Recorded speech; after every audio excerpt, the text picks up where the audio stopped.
Welcome back to Feature Plant of the Week. This week we're going to talk about African iris.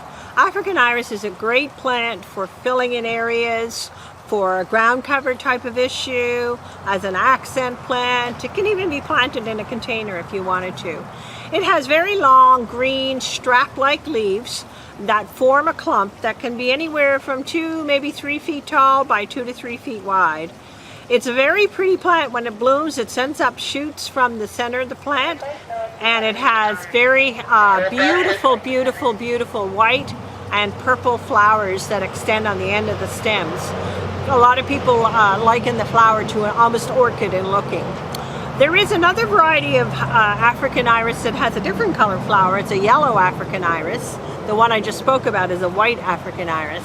The yellow African iris grows very similarly, perhaps slightly bigger and slightly wider, but it grows the same way in a big clump.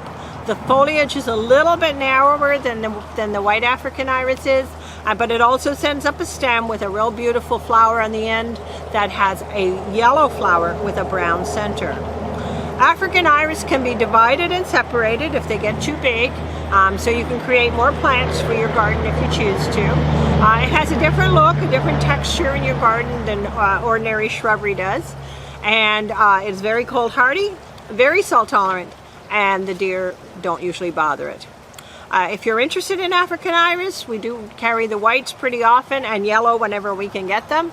But do please stop by and ask us any questions or get any information you might want about African iris.